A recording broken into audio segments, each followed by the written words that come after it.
آج 134ویں آیت 36ویں سے شروع ہونا ہے بس. اعوذ باللہ من الشیطان الرجیم. بسم اللہ الرحمن الرحیم.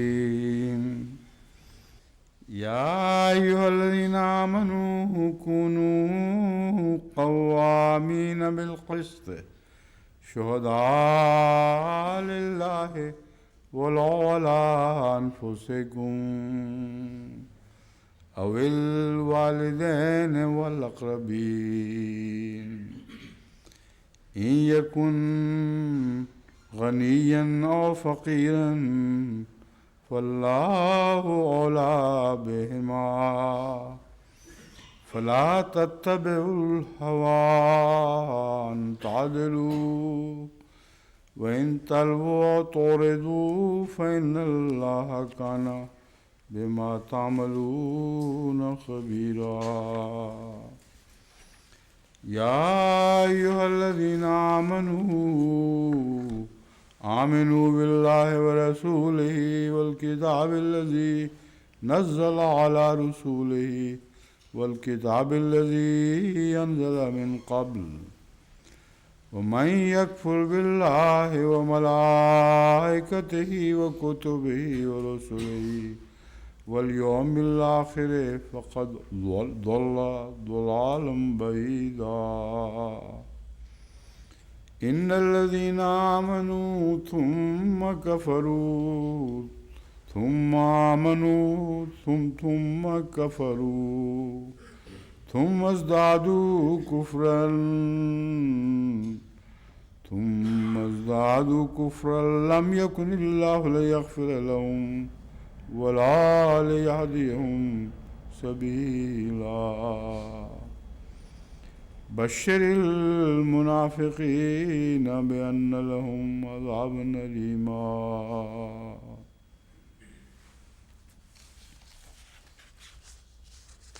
چار آیات میں نے تلاوت کی ہیں، اور چونکہ بعض ان میں سے ایسی ہیں جن میں لمبی بحث کی ضرورت پڑے گی، اس لیے ممکن ہے انہی چار کے دائرے ہی میں آج کا درس رہے. یا ایھا الذین آمنوا کونوا قوامین بالقسط شہداء للہ. اے وہ لوگو جو ایمان لائے ہو، اللہ کی خاطر گواہ بنتے ہوئے انصاف کو مضبوطی سے قائم کرنے والے بن جاؤ، خواہ خود اپنے خلاف گواہی دینی پڑے یا والدین اور قریبی رشتہ داروں کے خلاف. خواہ کوئی امیر ہو یا غریب، دونوں کا اللہ ہی نگہبان ہے. بس اپنی خواہشات کی پیروی نہ کرو، مبادہ عدل سے گریز کرو. اور اگر تم نے گول مول بات کی یا پہلو تہی کر گئے تو یقیناً اللہ جو تم کرتے ہو اس سے بہت باخبر ہے. ان تلووا اور تعرضوا کا یہاں یہ ترجمہ کیا گیا ہے گول مول بات کی یا پہلو تہی کر گئے. اس کا دوسرا کوئی ایک ترجمہ بھی ممکن ہے، بعض علماء نے وہ ترجمہ کیا ہے اور اس کے مطابق اس آیت کی تفسیر بیان کرنے کی کوشش کی ہے. اب میں سب سے پہلے اہل لغت کی روح سے جو اہم الفاظ ہیں جن کا سمجھنا بہت ضروری ہے ان پر گفتگو کرتا ہوں. القسط هو النصیب بالعدل. قسط اس حصے کو کہتے ہیں جسے انصاف کے ساتھ تقسیم کرنے کے بعد الگ کیا گیا ہو. تو قسط سے مطلب وہ حصہ جو کسی کو دیا جائے اور اس کی تقسیم میں انصاف سے کام لیا گیا ہو، قطع نظر اس سے کہ وہ حصہ چھوٹا ہو یا بڑا ہو. اگر انصاف کے ساتھ کسی کو چھوٹا حصہ ملنا ہو تو اس چھوٹے حصے کو بھی جو انصاف پر مبنی حصہ ہے قسط کہا جائے گا. والقسط ان یاخذ قسط غیرہ وذالک جور. اور لفظ قسط ہی کا ایک معنی یہ ہے کہ کسی دوسرے کا حصہ لے لے جو لینے کے نتیجے میں یہ شخص قسط لیتا ہے، یعنی ناانصافی کرتا ہے اور جور کا مرتکب ہوتا ہے۔ تو یہ لفظ قسط دونوں طرح استعمال ہوا ہے اور موقع اور محل کے مطابق اس کا ترجمہ کیا جانا چاہیے۔ اس صورت میں لفظ قسط کے معنی ظلم، جور اور ناانصافی کے ہوں گے، یہ حضرت امام راغب فرما رہے ہیں۔ قیل قسط الرجل اذا جار، قسط الرجل اس وقت کہا جاتا ہے جب کسی نے ظلم کیا اور ناانصافی سے کام لیا۔ واقسط اذا عدل، اور اقسطہ کہا جاتا ہے اس وقت جب انصاف سے کام لیا۔ تو ان دو لفظوں کے استعمال میں ایسا فرق ہے کہ جس کے نتیجے میں ان کے معنی کا فرق بھی ظاہر ہو جاتا ہے۔ قسط ہر حال میں غلط معنوں میں استعمال نہیں ہوگا، بلکہ اگر یہ کہا جائے کہ قسطہ تو اس کا مطلب یہ ہے کہ اس نے ناانصافی سے کام لیا۔ اگر کہا جائے اقسطہ تو اس کا مطلب ہے اس نے انصاف سے کام لیا۔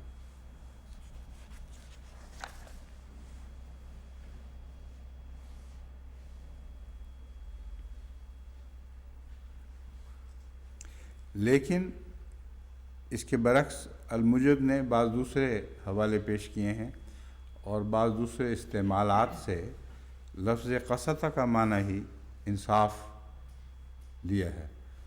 چنانچہ المجد میں لکھا ہے قسط الوالی کانا عادلا۔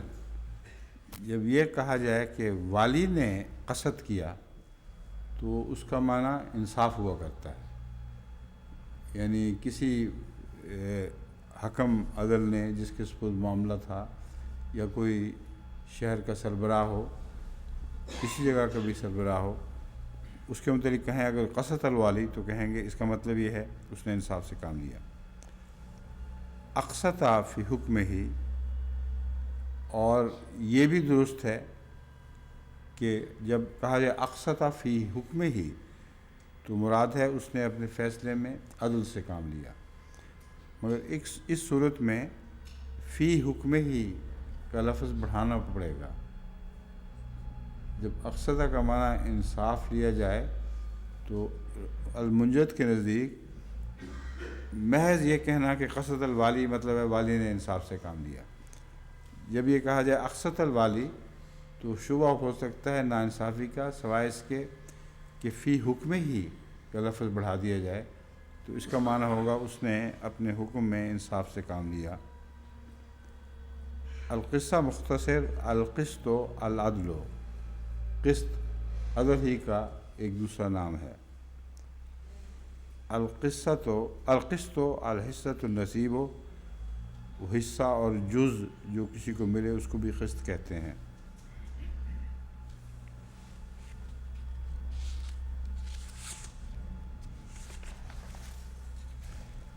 اب لفظ لئی کا لوا جو لفظ ہے اور اس سے اللئی نکلتا ہے، یہ بہت ہی قابل توجہ ہے۔ اس کا ترجمہ جو میں نے کیا ہے یہاں، ان طلب و توردو، اور اگر تم گول مول بات کرو گے یا پہلو تہی کر گئے، اس کی ایک لغت کی سند ہے کیوں ایسا ترجمہ کیا گیا ہے، اور دوسرا ترجمہ بھی ممکن ہے۔ یہ بحث لئی کے لفظ کو سمجھنے سے سمجھ آ جائے گی۔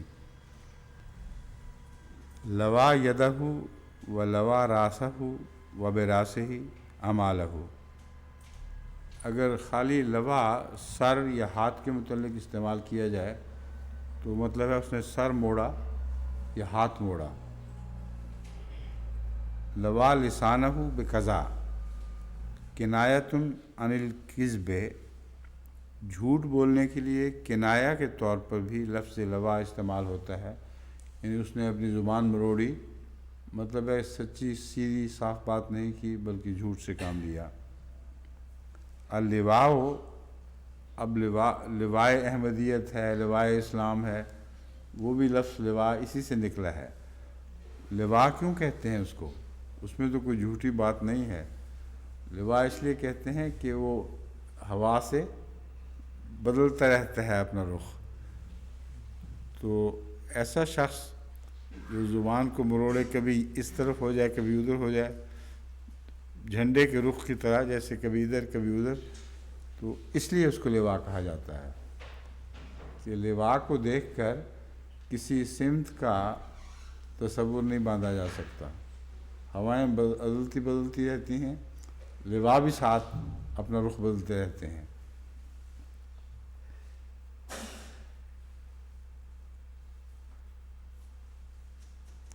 لوا بے حق ہی کا ترجمہ ہے اس کا حق دینے سے انکار کر دیا۔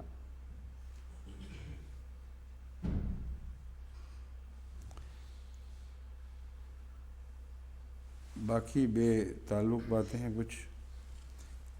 جو بنیادی بات ایک یہاں استعمال ہوئی ہے وہ یہ ہے کہ لوت الحیۃ التوت علیہا، سانپ اپنے اوپر لپٹ گیا، یعنی کنڈلی مار کے بیٹھ گیا۔ یہ حقیقی صحیح استعمال ہے لفظ لوا کا۔ تو جب وہ کنڈلی مار لیتا ہے، اپنے اوپر لپٹ جاتا ہے، تو اس کا پتہ نہیں لگتا کہ اس کا کیا کیا کچھ اس کے اندر ہے۔ اسی طرح ہر وہ شخص جو لوا سے کام لے گا، لباس سے کام لے گا، اس نے گویا کنڈلی مار لی ہے، اپنا بھید نہیں ظاہر ہونے دیتا اور اندر کی بات کھلتی نہیں ہے۔ التوا الشیء، کوئی شخص کوئی چیز التوا کرے تو مطلب ہے مڑ گئی۔ الوا بہم الدہر اگر کہا جائے تو مطلب ہے زمانے نے ان کو ہلاک کر دیا۔ اب یہ اس کے مختلف تراجم ہیں جو میں نے آپ کے سامنے رکھے ہیں۔ یہی مضمون سورہ المائدہ میں بھی قوامین بالقسط کا ہمیں ملتا ہے بڑی وضاحت کے ساتھ، تو وہ میں آپ کے سامنے رکھ دیتا ہوں تاکہ اس آیت کے منطوق کو سمجھنے میں آسانی ہو۔ سورہ المائدہ میں اللہ تعالیٰ فرماتا ہے یا ایھا الذین آمنوا کونوا قوامین للہ شہداء بالقسط ولا یجرمنکم شنآن قوم علی الا تعدلوا اعدلوا هو اقرب للتقوی واتقوا اللہ ان اللہ خبیر بما تعملون وعد اللہ الذین آمنوا وعملوا الصالحات لہم مغفرۃ واجر عظیم۔ اے وہ لوگو جو ایمان لائے ہو، اللہ کی خاطر مضبوطی سے نگرانی کرتے ہوئے انصاف کی تائید میں گواہ بن جاؤ۔ نگرانی کا لفظ جو ہے نا، قوامین للہ، یہ بہت اہم ہے۔ یعنی کس بات کی نگرانی کرو؟ جو گواہی دے رہے ہو اس کے متعلق پوری طرح نگرانی کرو، اچھی طرح چھان بین کر گواہی دیتے وقت اس بات کو ہر وقت پیش نظر رکھو کہ یہ گواہی تمہارے اپنے نفس کی تائید میں تو نہیں، کہیں اپنے عزیز کی تائید میں تو نہیں، کسی ایسے رشتہ دار، ماں باپ، کوئی بھی ہو، اگر اس کی تائید کی بو بھی آئے تو اس کو چھوڑ دو، کیونکہ یہ گواہی پھر اللہ کی خاطر گواہی نہیں کہلائے گی۔ تو قوامین للہ کا لفظ اس بات پر مزید تاکید ہے کہ اپنی گواہی میں کامل انصاف سے کام لو، یہاں تک کہ ولا یجرمنکم شنآن قوم علی الا تعدلوا، پہلے تو اپنے ماں باپ کی محبت کی وجہ سے جھکاؤ نہ ہو، یہ بیان ہوا تھا۔ اب یہ فرمایا جا رہا ہے کہ کسی قوم کی دشمنی بھی تمہیں اس بات پر آمادہ نہ کرے، اس بات کی طرف تمہارا میل نہ کرے کہ اس کے خلاف گواہی دے دو۔ اس سے زیادہ کامل عدل کی اور گواہی کی تعلیم دنیا بھر میں کسی کتاب میں نظر نہیں آئے گی۔ کسی شریعت میں اس وضاحت اور اس قطعیت کے ساتھ عدل کی تعلیم دکھائی نہیں دے گی، اور کسی شریعت کے ماننے والوں کو آج ہم اتنا زیادہ عدل کی تعلیم سے ہٹا ہوا بھی نہیں دیکھتے۔ حیرت انگیز بات ہے۔ قرآن کریم تو فرما رہا ہے کہ دشمنی پر بھی تمہیں ہرگز مجبور نہ کرے، تو ایک ذرہ بھر بھی تم عدل سے گریز کرو. لیکن آج کل کے زمانے میں کچھ اور دکھائی دے رہا ہے. فرمایا اعدلوا هو اقرب للتقوی. ہم جب عدل کی بات کرتے ہیں تو اس وجہ سے کہ تقوی کے قریب تر یہی ایک چیز ہے جو تمہیں رکھے گی. عدل سے ہٹے تو تقوی سے ہٹ گیا. اور تقوی مذہب کی روح ہے. واتقوا اللہ، پھر تاکید ہے، دیکھو اللہ کا تقوی اختیار کرو. ان اللہ خبیر بما تعملون، اللہ تمہارے اعمال کو جانتا ہے. اگر تم زبان کو لپیٹو گے، مضمون کو ٹیڑھے طریق پہ بیان کرو گے، اخفاء کی کوشش کرو گے، دنیا میں تو شاید تم کامیاب ہو جاؤ، مگر اللہ جانتا ہے کہ تم اندر سے کیا ہو. وعد اللہ الذین آمنوا وعملوا الصالحات لہم مغفرۃ واجر عظیم. یہ دوسری آیت بھی اسی کے ساتھ لکھی گئی ہے.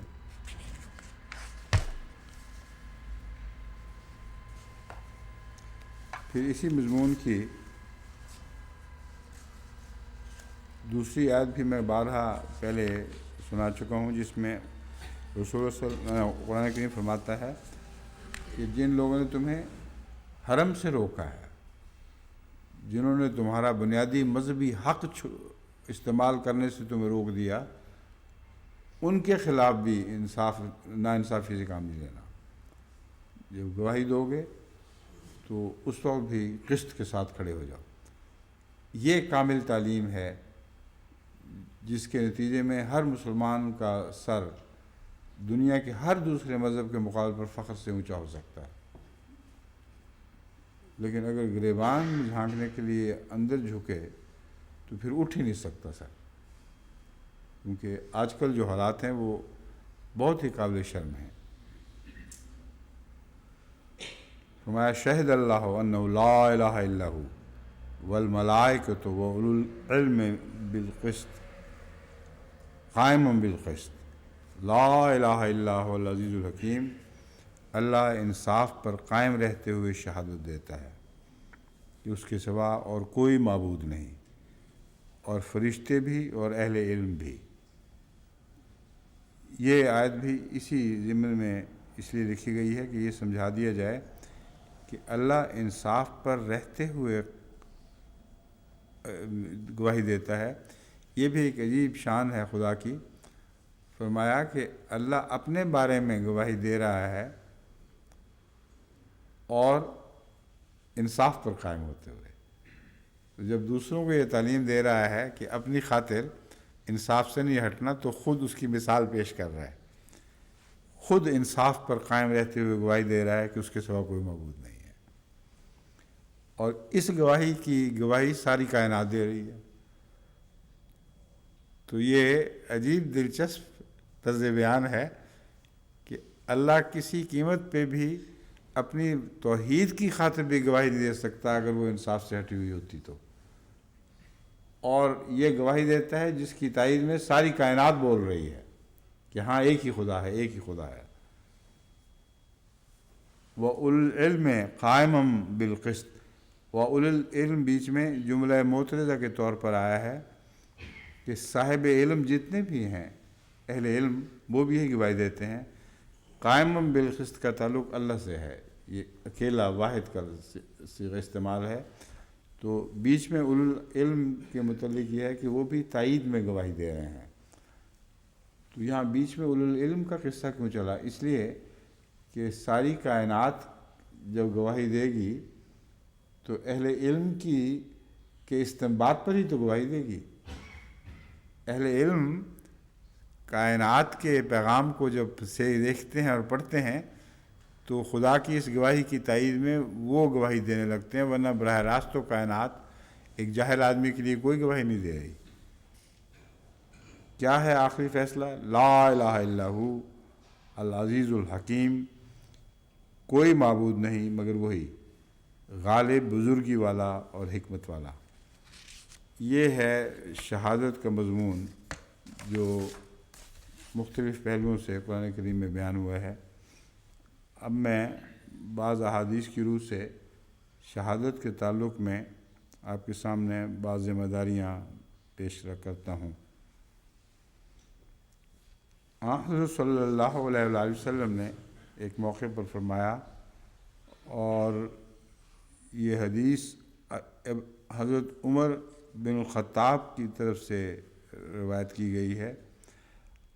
آپ فرماتے ہیں رسول اللہ صلی اللہ علیہ وآلہ وسلم نے فرمایا، بہترین لوگ میری صدی کے ہیں، پھر وہ لوگ جو ان سے قریب ہوں گے، پھر وہ لوگ جو ان سے قریب ہوں گے۔ قریب کا لفظ یہاں غالباً ترجمہ درست نہیں ہوا، یلی لفظ ہوگا غالباً وہاں، ہاں، ثم الذین یلونہم ثم الذین یلونہم، یہ لوگ جن لوگوں سے یہ صدی ان کی ملے گی یا ان کی نسل جن لوگوں سے ملے گی، پھر وہ نسل جن لوگوں سے ملے گی، پھر وہ لوگ ہوں گے۔ یہ تو اچھے لوگ ہیں، اللہ کے فضل و رحم کے ساتھ ان سے ان کے زمانے میں نور دھدلائے گا نہیں پوری طرح، رفتہ رفتہ کمی آ سکتی ہے، مگر یہ 3 نسلیں جو ہیں یہ رسول اللہ صلی اللہ علیہ وسلم کے اس بیان کے مطابق حق پر قائم رہیں گی۔ ان نسلوں میں کھلم کھلا جھوٹی گواہی دینے کا کوئی رواج نہیں ہے، یہ امر واقعہ ہے۔ اگر کسی نے جھوٹ بولا ہے تو وہ عدالتوں میں جھوٹ بولے بھی جاتے ہیں، یہ ہرگز مراد نہیں ہے کہ ان نسلوں میں کوئی جھوٹا گواہ نہیں ملے گا۔ خود رسول اللہ صلی اللہ علیہ وسلم کے زمانے میں جھوٹے گواہ مل جاتے تھے، اس لیے یہ ترجمہ کرنا اس کا واقعات کے خلاف ہے، سنت کے خلاف ہے۔ جو رسول اللہ صلی اللہ علیہ وسلم کی سنت تھی، چھان بین کیا کرتے تھے کون سا گواہ سچا کون سا جھوٹا۔ تو ساتھ ہی یہ فرما دیا کہ وہ ان سے بہترین ہیں، تو ہرگز یہ مراد نہیں کہ ان میں جھوٹے نہیں ہوں گے، مراد یہ ہے کہ بالعموم معاشرے کی پہچان سچ ہوگی، اور جھوٹوں کو چھان بین کے ذریعے الگ کرنا پڑے گا۔ پھر ایک زمانہ ایسا آئے گا جب بالعموم معاشرے کی پہچان جھوٹ ہو جائے گی اور سچا ڈھونڈنا پڑے گا، تلاش تو کرو کون سا سچا ہے۔ اس کا ذکر فرماتے ہوئے رسول اللہ صلی اللہ علیہ وسلم فرماتے ہیں پھر جھوٹ پھیل جائے گا،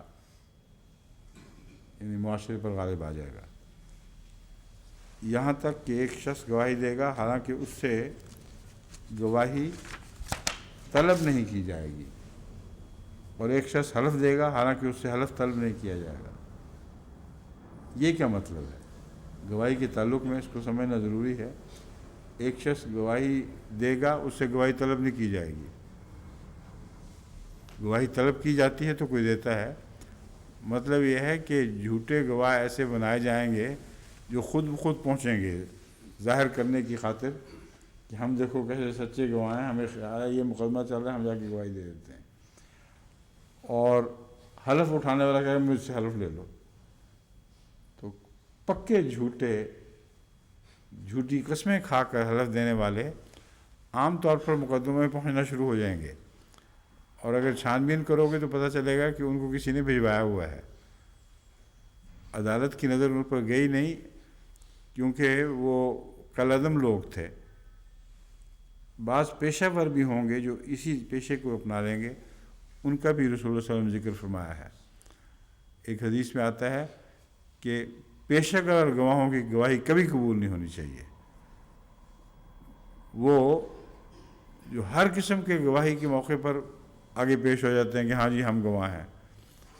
اور اس قسم کی روایتیں میں نے ایک دفعہ پہلے بھی بیان کی تھیں، یہ رواج عام ایک زمانے میں ہو چکا تھا کہ کوئی گواہ ہر قسم کے مقدمے میں پیش ہوتا تھا، اور چر زبان ہونے کی وجہ سے اور حاضر جواب ہونے کی وجہ سے اس کے اوپر کوئی جرح کامیاب نہیں ہوا کرتی تھی۔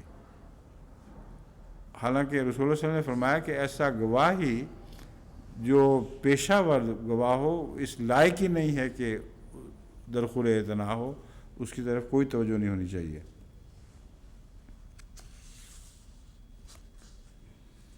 اب ایک اور یہ گواہی کے سلسلے میں جو اشتباہ پیدا کرنے والے الفاظ پیدا ہو جاتے ہیں، اشتباہ جن سے پیدا ہوتا ہے سمجھ نہیں آتی کہ مطلب کیا ہے۔ بہترین گواہ وہ ہے جو اپنی گواہی مانگنے سے پہلے پیش کر دے، اب اس کا ٹکراؤ لگ رہا ہے اس پہلی بات سے۔ بہترین گواہ وہ ہے جو اپنا نام پیش کرنے سے پہلے پیش کر دے، مراد یہ ہے موقع کے اوپر جن لوگوں نے اپنی آنکھوں حال دیکھا ہوا ہو، وہ اس بات کے محتاج نہیں ہونے چاہیے کہ ان کو کوئی فریق اپنی تائید میں پیش کرے۔ ایسے گواہ موقع کے فرض ہے ان کا کہ وہ خود ہی عدالت کو بتائیں کہ یہ واقعہ ہوا ہے، ہم وہاں موجود تھے۔ کسی فریق کو ہمیں ساتھ لے جانے کی ضرورت نہیں ہے، ہم از خود پیش ہو رہے ہیں اور انصاف کے ساتھ بات کریں گے۔ بہترین گواہ وہ ہے جو اپنی گواہی مانگنے سے پہلے پیش کر دے، یہ مراد ہے۔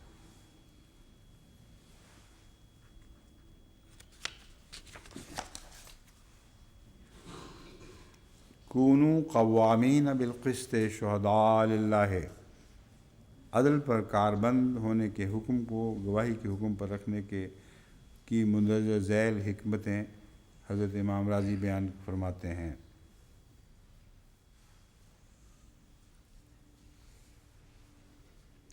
اکثر لوگوں کی یہ عادت ہوتی ہے کہ دوسروں کو تو نیکی کا حکم دیتے ہیں، لیکن جب یہ معاملہ اپنی ذات پر آن پڑے تو نیکی کو بالکل ترک کر جاتے ہیں، حتیٰ کہ اگر بدترین سے بدترین بات بھی ان سے سرزد ہو جائے تو نہ وہ صرف قابل درگزر ہیں بلکہ خوبصورت ترین فعل ہوتا ہے، یعنی ان کے ذوم میں، اور اگر کسی دوسرے سے ایسی بات سرزد ہو جائے تو وہ محل نزاع بن جاتی ہے۔ یعنی اپنی آنکھ کا شتیر تو نظر نہیں آ رہا، دوسرے کی آنکھ کا تنکا بھی دکھائی دے رہا ہے، یہ وہی مضمون ہے۔ اس ضمن میں جو یہ تو امر واقع ہے، عام طور پر یہی ہوتا ہے، اسی لیے وَلَوْ عَلَىٰ أَنفُسِكُمْ کے الفاظ ہیں کہ دیکھو خبردار، گواہی میں یہ دیکھنا کہ تم اپنے نفسوں کے خلاف بولنا پڑے تو پھر بولو، پھر تم سچے گواہ ہو۔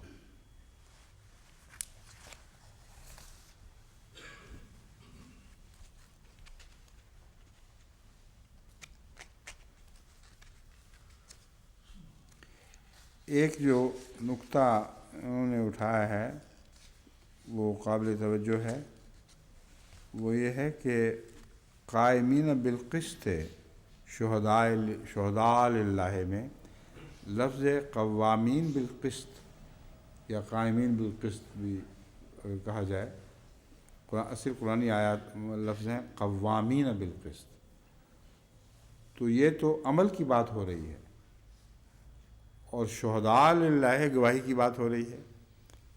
ایک عمل ہے اور ایک گواہی ہے، تو یہ بہت پرلطف بات حضرت امام راضی نے اٹھائی ہے کہ اس سے پتہ چلتا ہے کہ جو شخص اپنی روزمرہ کی زندگی میں قوامین بالقسط نہ ٹھہرا ہو وہ شہداء للہ ہو ہی نہیں سکتا۔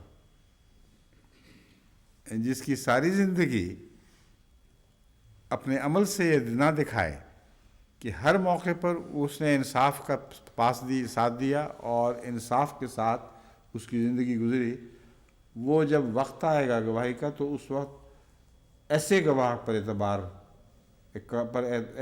اعتبار کیا جانا چاہیے جو اس کے برعکس گواہ ہو، جس کا عمل روزمرہ کی زندگی میں قوامین بالقسط والا نہ ہو، اس کو رد کر دینا چاہیے۔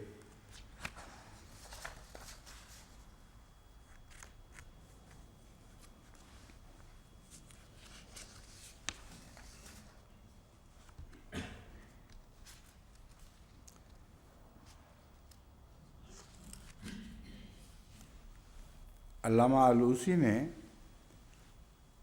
ان طلب و توردو، میں نے بتایا تھا نا اس کے دوسرا بھی ترجمہ ہوا ہے، وہ یہ پیش کیا ہے۔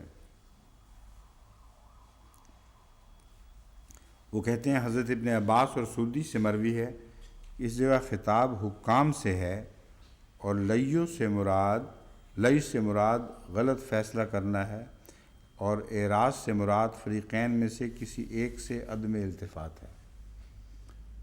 تو لفظاً تو یہ معنی ممکن ہے اور اگر خطاب بدل جائے تو پھر یہی ہونے چاہیے. اگر اس آیت کریمہ کو یوں لیں کہ گویا یہ حکام کو سمجھا رہی ہے کہ تمہیں کس طرح کیا کرنا چاہیے، تو اس صورت میں اگر حکام سے خطاب ہو تو ان کو یہ کہا گیا ہے کہ لئی سے کام نہیں لینا، کسی فریق کی طرف جھکنا نہیں ہے. جب فیصلہ دو قائم بالقسط فیصلہ دو. اور اعراض سے مراد کسی ایک فریق سے عدم التفات، یعنی ایک فریق کی پوری بات ہی نہیں سن رہا ہے، جب وہ بات کرتا ہے تو منہ دوسری طرف موڑ لیتے ہو. یہ بھی بد عادت ہمیں بعض ملکوں میں دکھائی دے رہی ہے. مسلمان ملکوں میں مسلمان جج بیٹھے ہوئے ہیں، جب وہ احمدی بولتا ہے تو منہ دور کر لیتے ہیں، اس کو موقع ہی نہیں دیتے بات کرنے کا. لیکن یہ اس کے علاوہ بھی مل رہی ہے آج کل کے زمانے میں، جہاں اپنے مسلک کے خلاف، جج کے مسلک کے خلاف کوئی گواہ بات کرے، اس کو وہ معمولی اہمیت بھی نہیں دیتا، گویا سنی انسنی کر دیتا ہے. تو یہاں اعراض کا معنی وہ لیا جائے گا جو ابن عباس اور سدی سے مروی ہے.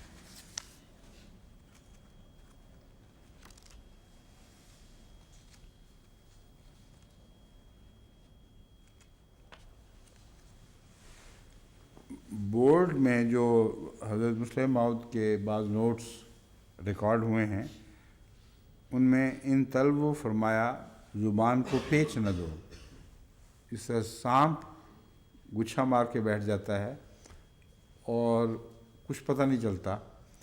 اسی طرح طلبوں کا ایک معنی یہ ہے کہ زبان کو ایسا خم دو کہ کچھ سمجھ نہ آئے کہ بیچ میں سے معاملہ ہے کیا. تو اس سلسلے میں حضرت مسلم موعود نے ایک واقعہ بیان کیا ہے، ایک شیعہ اور ایک سنی کی گفتگو کا، اور وہ صرف دلچسپی کے لحاظ سے آپ کے سامنے رکھ دیتا ہوں کہ لغو کے ایک معنی یہ بھی بنتے ہیں.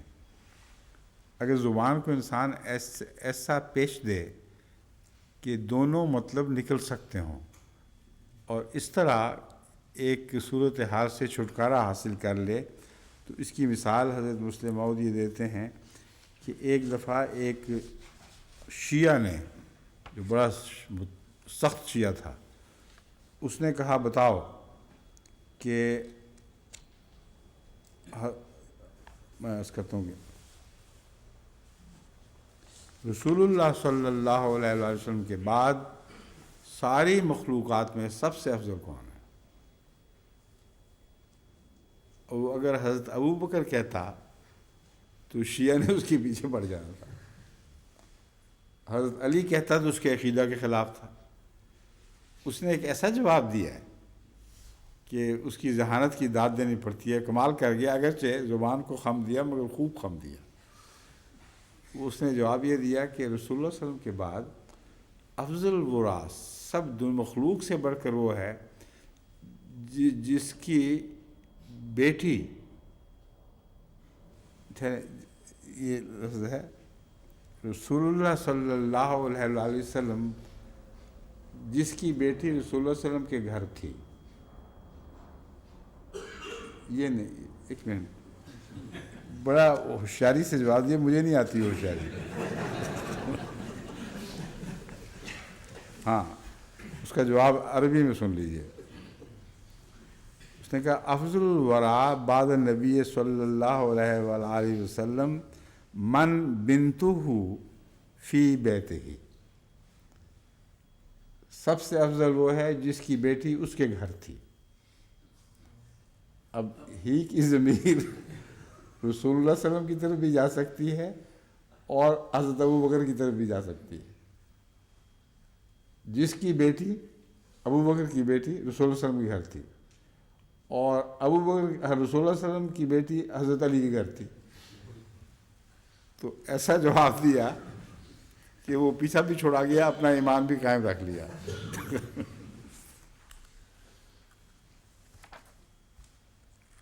حضرت مسیح موعود علیہ السلام کے بعض ارشادات اس ضمن میں آپ کے سامنے رکھتا ہوں. اور پھر یہ جو فرمایا گیا ہے کہ گواہی تو اسی کی ہے جو وقت پڑنے پر مشکل کے وقت خود اپنے نفس کے خلاف گواہی دینے کے لیے قائم ہو جائے اور کھڑا ہو جائے، اور ذرہ بھی پرواہ نہ کرے کہ اس کی گواہی اس کے یا اس کے عزیزوں کے خلاف کیا اثر ڈالے گی۔ اس کی ایک مثال حضرت مسیح علیہ السلام کے اپنے بیان کے مطابق، جس پر وہ سارا زمانہ گواہ تھا، اپنے بھی اور غیر بھی، کہ یہ واقعہ اسی طرح ہوا، وہ میں آپ کے سامنے رکھوں گا۔ پہلے فرمایا، یعنی ایک مسیح علیہ السلام کا تفسیری نوٹ ہے، ایک جگہ فرماتا ہے یا ایھا الذین آمنوا کونوا قوامین بالقسط شہداء للہ ولو علی انفسکم او الوالدین والاقربین، یعنی اے ایمان والو، انصاف اور راستے پر قائم ہو جاؤ اور سچی گواہیوں کو للہ ادا کرو، اگرچہ تمہاری جانوں پر ان کا ضرر پہنچے، علی انفسہم، اگرچہ تمہاری جانوں پر ان کا ضرر پہنچے، یا تمہارے ماں باپ اور تمہارے اقارب ان گواہیوں سے نقصان اٹھاویں۔ اب اے ناخدا ترس، یہ پادری سے مناظرہ ہو رہا ہے نا، اب اے ناخدا ترس، ذرا انجیل کو کھول اور ہمیں بتلا کہ راست گوئی کے لیے ایسی تاکید انجیل میں کہاں ہے، نکال کے دیکھ لیں، ساری تلاش کر لیں۔ اتنی عظیم الشان تعلیم کا ایک معمولی حصہ بھی انجیل میں نہیں، جس میں یہ ساری باتیں پیش نظر رکھتے ہوئے ہر جھوٹ کا دفاع کیا گیا، ہر جھوٹ کے داخل ہونے کا رستہ بند کر دیا گیا۔ حضرت مسیح موعود علیہ السلام اسلامی اصول کی فلسفی میں بیان فرماتے ہیں، حق اور انصاف پر قائم ہو جاؤ، اور چاہیے کہ ہر ایک گواہی تمہاری خدا کے لیے ہو، جھوٹ مت بولو، اگر سچ بولنے سے تمہاری جانوں کو نقصان پہنچے یا اس سے تمہاری ماں باپ کو ضرر پہنچے اور قریبیوں کو جیسے بیٹے وغیرہ کو، تب بھی سچ ہی سے کام لینا ہے۔ اب جیسا کہ امام راضی نے یہ مسئلہ اٹھایا تھا کہ جو قوامین بالقسط ہیں وہ عمل کی بات ہو رہی ہے، اور شہادت ایسے شخص کی شہادت جو کہتا ہے کہ میں انصاف پر قائم ہوں، یہ دو باتیں اگر جڑ جائیں گی تو شہادت قوی ہو جائے گی، ورنہ نہیں ہوگی۔ اب حضرت مسیح علیہ السلام کی شہادت کا مقام دیکھیں کیا ہے۔ قوامین بالقسط کے اعتبار سے یہ واقعہ بہت ہی عظیم الشان ہے۔ حضرت مسیح موعود علیہ السلام لکھتے ہیں، از آن جملہ ایک یہ واقعہ ہے کہ تخمیناً 15 یا 16 سال کا عرصہ گزرا ہوگا، یا شاید اس سے کچھ زیادہ ہو، کہ اس عاجز نے اسلام کی تائید میں آریوں کے مقابل پر ایک عیسائی کے مطبع میں، جس کا نام رلیہ رام تھا اور وہ وکیل بھی تھا اور امرتسر میں رہتا تھا، اور اس کا ایک اخبار بھی نکلتا تھا، ایک مضمون بغرض طبع ہونے کے ایک پیکٹ کی صورت میں، جس کی دونوں طرفیں کھلی تھیں، بھیجا۔ اب یہ رلیہ رام صاحب کی بددیانتی دیکھیں کہ اس سے کام لیا جاتا تھا، اس کے کارخانے میں چھپتا تھا، تو براہ راست مسیح علیہ السلام کے سامنے نہیں آیا، مگر ڈاک خانے کا جو بڑا افسر تھا، جو خود انگریز تھا، اس کو اس نے یہ سارا معاملہ بھجوا دیا کہ تم اب نپٹو ان سے، کیونکہ اس کی سزا بڑی سخت تھی کہ اگر انسان اپنی ذاتی غرض کی خاطر پیسے بچانے کے لیے کھلی ڈاک میں خط بھی ڈال دے، خط کی ٹکٹ اور ہیں، اور کھلی ڈاک کی سہولتوں کی وجہ سے چھپے ہوئے مضمون کی قیمت اور ہوتی ہے، چھپنے کے لیے جو مضمون بھیجا جائے اس کی قیمت اور لگا کرتی تھی۔ تو یہ جرم تھا، اب بھی ہوگا، کہ ایسے فوائد جو خاص طور پر مطبع خانوں وغیرہ کو یا مصنفین کو دیے جاتے ہیں، ان میں ذاتی خط نہیں ہونا چاہیے۔ یہ قصہ تھا۔ حضرت مسیح موعود علیہ السلام کا موقف یہ تھا کہ یہ ذاتی خط تھا ہی نہیں، یہ نج معاملہ نہیں تھا، بلکہ جو مضمون تھا بین ہی اس کے مطابق تھا۔ اس لیے گویا کہ جسے پی ایس کہتے ہیں، نوٹ بعد میں خیال آئے کہ اس مضمون میں اس بات کو بھی داخل سمجھو کہ یہ جو معاملہ ہے اس میں یہ دلیل بھی آریوں اور عیسائیوں کے خلاف جاتی ہے۔ تو مضمون کے عین مطابق یہ خط تھا، لیکن علاوہ ازیں حضرت مسیح موعود علیہ السلام کو علم بھی نہیں تھا کہ یہ قانون ہے۔ سمجھ رہے ہیں؟ اس معاملے کو سب سمجھ کے اب دیکھیں، تحریر کو اب سمجھ آ جائے گی۔ وکیل بھی تھا اور امرتسر میں رہتا تھا، اور اس کا ایک اخبار بھی نکلتا تھا، ایک مضمون بغرض تباہ ہونے کے ایک پیکٹ کی صورت میں جس کی دونوں طرفیں کھلی تھیں بھیجا، اور اس پیکٹ میں ایک خط بھی رکھ دیا۔ چونکہ خط میں ایسے الفاظ تھے جن میں اسلام کی تائید اور دوسرے مذاہب کے بطلان کی طرف اشارہ تھا، اور مضمون کے چھاپ دینے کے لیے تاکید بھی تھی، اس لیے وہ عیسائی مخالفت مذہب کی وجہ سے افروختہ ہوا، اور اتفاقاً اس کو دشمنانہ حملہ کے لیے یہ موقع ملا کہ کسی علیحدہ خط کا پیکٹ میں رکھنا قانوناً ایک جرم تھا، جس کی اس عاجز کو کچھ بھی اطلاع نہ تھی، اور ایسے جرم کی سزا میں قوانین ڈاک کی روح سے 500 روپیہ جرمانہ یا 6 ماہ تک قید ہے، جو حضرت مسیح موعود علیہ السلام کے معاملے میں ایک بہت ہی خطرناک بات ہوتی ہے۔ 6 ماہ کے لیے آپ کو قید کر دیا جاتا کسی جرم کے نتیجے میں۔ سو اس نے مخبر بن کر افسران ڈاک سے اس عاجز پر مقدمہ دائر کرا دیا۔ خدا کے نبی قید بھی ہوتے ہیں مگر بے جرم قید ہوتے ہیں۔ یہاں ایک جرم تھا قانون کی روح سے۔ حضرت یوسف کو جو قید کیا گیا تو کسی جرم کی بنا پر تو قید نہیں کیا گیا، جرم نہ کرنے کی بنا پر قید کیا گیا۔ حضرت مسیح موعود علیہ السلام کا معاملہ برعکس تھا، ایسا واقعہ تھا جو جرم تھا قانون کی روح سے، اور اس قانون کی لا علمی کے نتیجے میں دنیا میں کہیں بھی کسی شخص کو بریت نہیں ملا کرتی۔ نئی علم تو تم ذمہ دار ہو۔ تو اس نے ڈاک خانے کے افسروں کو یہ خط بھیج دیا، قبل اس کے کہ مجھے اس مقدمہ کی کچھ اطلاع ہو، رویا میں اللہ تعالیٰ نے میرے پر ظاہر کیا کہ رلیہ رام وکیل نے ایک سانپ میرے کاٹنے کے لیے مجھ کو بھیجا ہے، اور میں نے اسے مچھلی کی طرح تل کر واپس بھیج دیے۔ اچھا، میں جانتا ہوں کہ یہ اس بات کی طرف اشارہ تھا کہ آخر وہ مقدمہ جس طرز سے عدالت میں فیصلہ پایا وہ ایک ایسی نظیر ہے جو وکیلوں کے کام آ سکتی ہے۔ یعنی غور کرو کہ سچائی پر قائم رہتے ہوئے کس طرح مقدمے جیتے جاتے ہیں، یعنی دوسرے وکیلوں کے کام آ سکتی ہے۔ غرض میں اس جرم میں صدر ضلع گرداسپور میں طلب کیا گیا، اور جن جن وکلاء سے مقدمہ کے لیے مشورہ لیا گیا انہوں نے یہی مشورہ دیا کہ بجوز دروغ گوئی کے اور کوئی راہ نہیں، اور یہ صلاح دی کہ اس طرح اظہار دے دو کہ ہم نے پیکٹ میں خط نہیں ڈالا۔ اب یہ جو اظہار تھا اس کے خلاف کوئی بھی گواہی نہیں تھی، دونوں طرف سے کھلا پیکٹ ہے، اور ڈاک خانے کے افسر کو جو رلیہ رام نے بھیجا ہے تو اس بات کا کیا ثبوت ہے کہ اس کھلے پیکٹ میں سے یہ خط نکلا تھا؟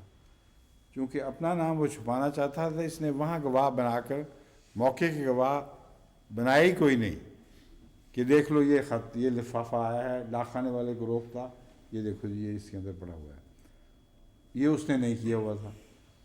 اس لیے تمام تر انحصار حضرت مسیح موعود علیہ السلام کے اقراری بیان پر تھا، اور کوئی صورت نہیں تھی کہ آپ کو ملزم قرار دیا جا سکتا، مجرم قرار دیا جا سکتا۔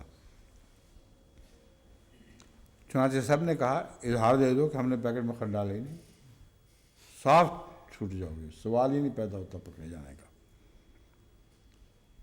یہ بھی کہہ دینا ریل رام نے خود ڈال دیا ہوگا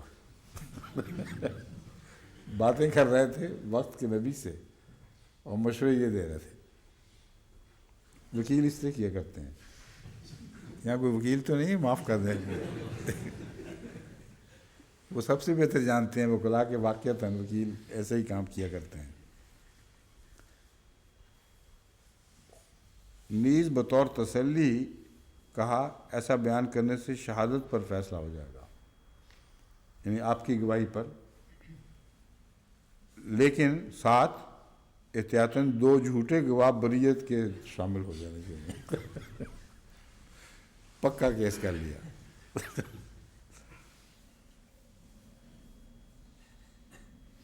اگر یہ چیزیں نہ ہوں، وکیل کا مشورہ اس طرح عمل درآمد نہ کیا جائے اس مشورے پر، تو پھر مقدمہ بہت مشکل ہے اور رہائی کی کوئی صورت دکھائی نہیں دیتی۔ میں نے ان سب کو جواب دیا کہ میں کسی حالت میں راستے کو چھوڑنا نہیں چاہتا، جو ہوگا سو ہوگا۔ تب اسی دن یا دوسرے دن مجھے ایک انگریز کی عدالت میں پیش کیا گیا۔ میرے مقابل پر ڈاک خانہ جات کا افسر اعلیٰ بحیثیت سرکاری مدعی ہونے کے حاضر ہوا، وہ بھی انگریز تھا، یعنی یہ نہیں کہ کسی ایک انگریز نے مدد کی ہے، ایک انگریز مخالفت میں بول رہا تھا اور بڑی تقریریں کر رہا تھا، قوانین پہ قوانین کے حوالے دے رہا تھا، اور ایک عدالت میں جج بیٹھا ہوا تھا۔ اس وقت حاکم عدالت نے اپنے ہاتھ سے میرا اظہار لکھا اور سب سے پہلے مجھ سے یہی سوال کیا، یعنی اظہار سے مراد جو میں نے بیان دیا تھا اپنا، پہلے اپنے ہاتھ سے اس کو نوٹ کیا، کیا یہ خط تم نے اپنے پیکٹ میں رکھ دیا تھا؟ اور یہ خط اور یہ پیکٹ تمہارا ہے؟ تب میں نے بلا توقف جواب دیا کہ یہ میرا ہی خط ہے اور میرا ہی پیکٹ ہے، اور میں نے اس خط کو پیکٹ کے اندر رکھ کر روانہ کیا تھا، درمیان میں بھی کسی نے نہیں ڈالا، میں نے خود روانہ کیا تھا، مگر میں نے گورنمنٹ کی نقصان رسانی محصول کے لیے بدنیتی سے یہ کام نہیں کیا، بلکہ میں نے اس خط کو اس مضمون سے کچھ علیحدہ نہیں سمجھا، اور اس میں کوئی نج کی بات نہیں تھی۔ نج سے مراد ہے ذاتی، یعنی اس خط میں کوئی ذاتی بات نہیں تھی۔ عموماً وہ خط منع ہے جن میں ذاتی بات ہوا کرتی ہے، اس کے پیسے اور لگا کرتے ہیں۔ اس بات کو سنتے ہی خدا تعالیٰ نے اس انگریز کے دل کو میری طرف پھیر دیا، اور میرے مقابلے پر افسر ڈاک خانہ جات نے بہت شور مچایا اور لمبی لمبی تقریریں انگریزی میں کی، جن کو میں نہیں سمجھتا تھا، مگر اس قدر سمجھتا تھا کہ ہر ایک تقریر کے بعد زبان انگریزی میں وہ حاکم نو نو کر کے سر ہلاتا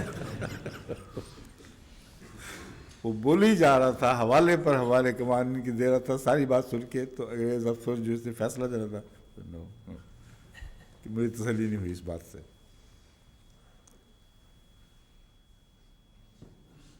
انجام کار جب وہ افسر مدعی اپنے تمام وجوہ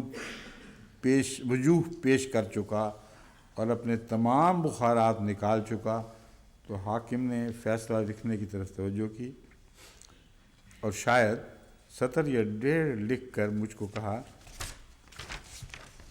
اچھا اب آپ تشریف لے جائیے، رخصت ہے۔ یہ سن کر میں عدالت کے کمرے سے باہر ہوا اور اپنے محسن حقیقی کا شکر گزار آیا، جس نے ایک انگریز افسر کے مقابل پر مجھ کو ہی فتح بخشی، اور میں خوب جانتا ہوں کہ اس وقت صدق کی برکت سے خدا تعالیٰ نے اس بلا سے مجھ کو نجات دی۔ میں نے اس سے پہلے یہ خواب بھی دیکھی تھی کہ ایک شخص نے میری ٹوپی اتارنے کے لیے ہاتھ مارا۔ میں نے کہا کیا کرنے لگا ہے؟ تب اس نے ٹوپی کو میرے سر پر ہی رہنے دیا۔ تو وہ جو جج تھا، پہلے تو اس نے جو بڑی مضبوطی سے کیس بنانے کے لیے جواب لکھا تھا، یہ مقصد تھا۔ اب قائمین بالقسط کی یہ مثال ہے، کیسی پیاری کیسی عمدہ مثال ہے، اور اس پر ان لوگوں کے لیے بھی نصیحت ہے جو واقعتاً جرم نہ کرتے ہوں اور قوانین کے ڈر کے مارے بھی جھوٹ بولنے پر آمادہ نہ ہوں، اگر وہ قائمین بالقسط ہوں گے تو اللہ تعالیٰ ان کی مدد فرمائے گا اور فرماتا ہے۔ یہ روزمرہ کا ہمارا یہ رابطہ ہے ایسے لوگوں سے جو بعض دفعہ جھوٹ بول کر کسی ملک میں وہ چاہتے ہیں اسائلم لینا، اور بعض اتنا زیادہ بڑھ چکے ہوتے ہیں کہ ان کے لیے اس جھوٹ سے واپس جانا بھی مشکل، کیونکہ عدالت میں بیان دے چکے ہوتے ہیں کہ یہ بالکل ٹھیک ہے، ہم پر یہ ظلم ہوئے۔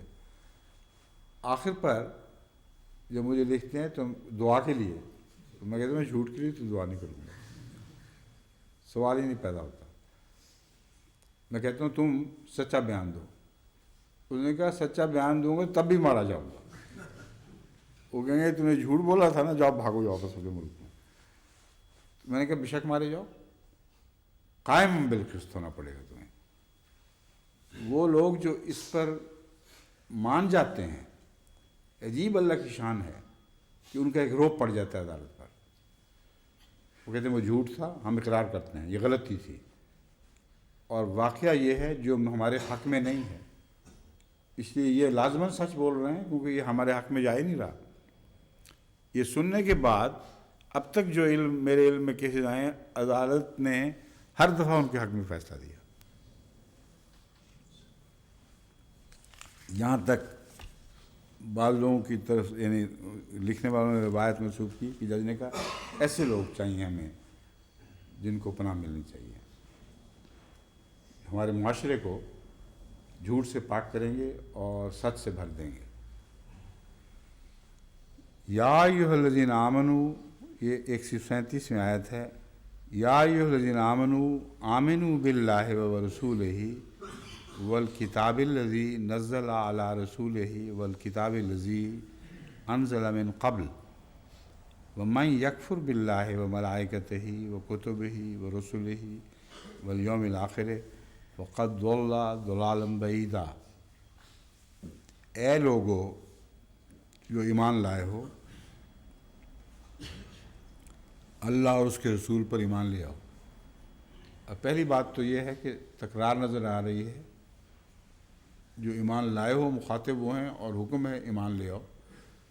تو یہ قرآن کریم کی ایک طرز ہے جس سے معلوم ہوتا ہے کہ جو ایمان لانے والے ہو تمہارا ایمان گہرا اور حقیقی نہیں ہے، اس لیے ہم تمہیں متوجہ کرتے ہیں کہ ایمان لے آؤ پوری ہوش کے ساتھ، معلوم کر لو کہ ایمان کے تقاضے کیا کیا ہیں، ان کو دیکھتے سمجھتے ہوئے پھر ایمان لاؤ۔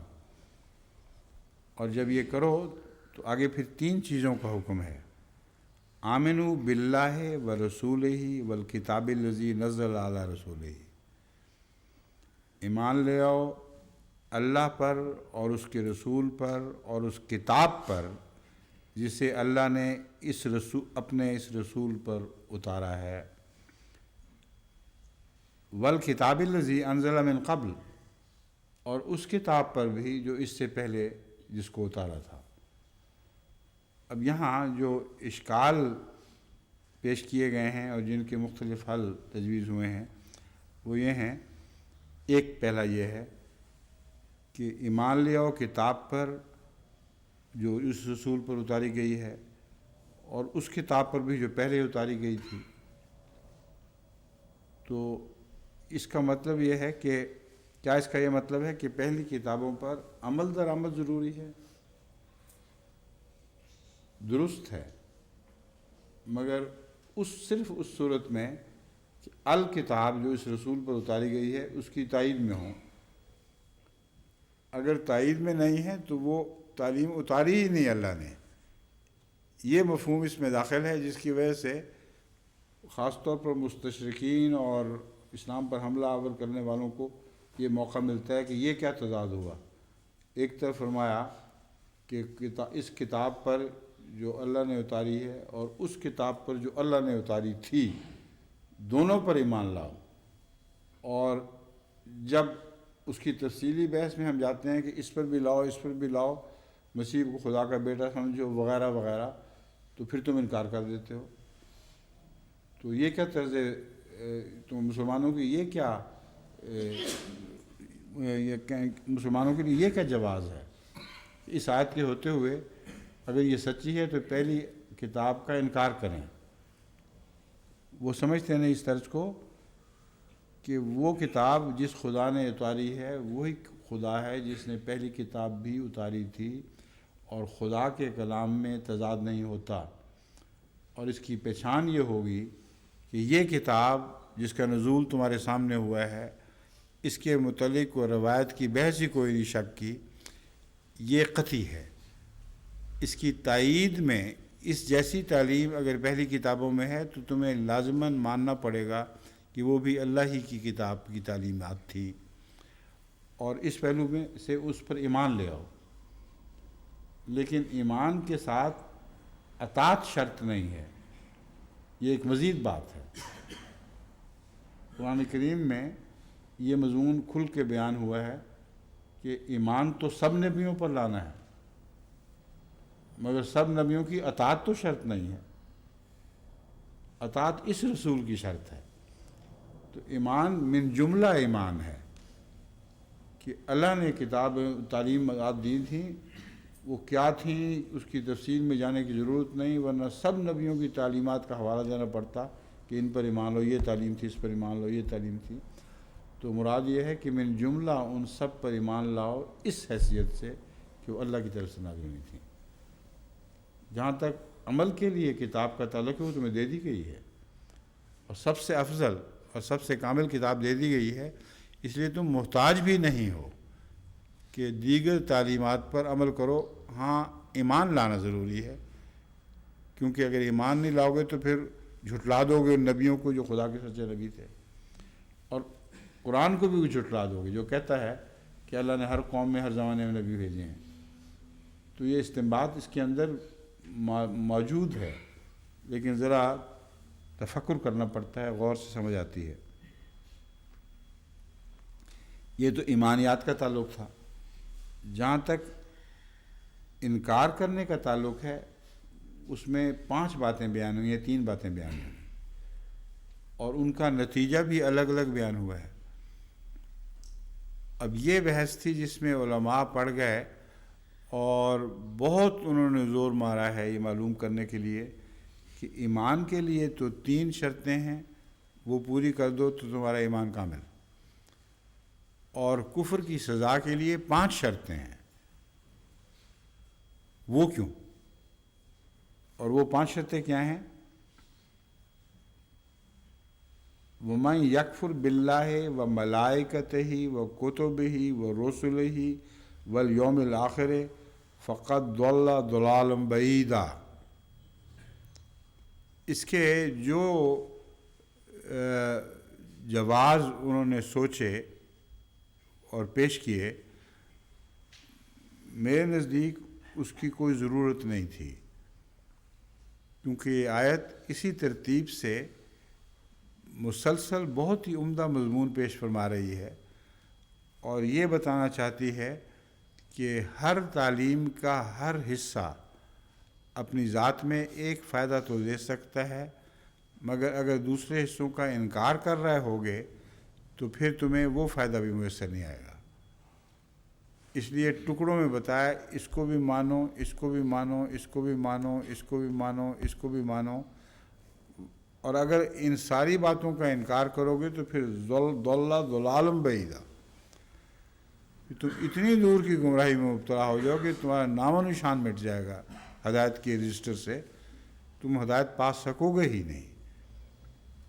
یہ مضمون اس ترتیب سے جب میں آپ کے سامنے رکھتا ہوں تو امید ہے آپ اس کو زیادہ وضاحت سے سمجھ جائیں گے۔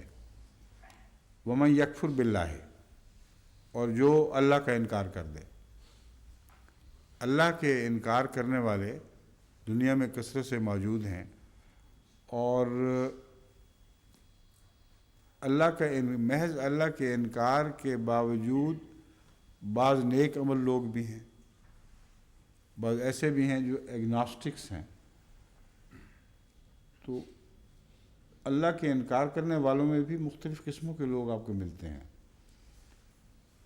لیکن جو اللہ پر ایمان لاتا ہے ان سب بحثوں میں پڑے بغیر کہ یہ تفصیل کیا ہے، وہ بہرحال زیادہ فائدے میں ہے،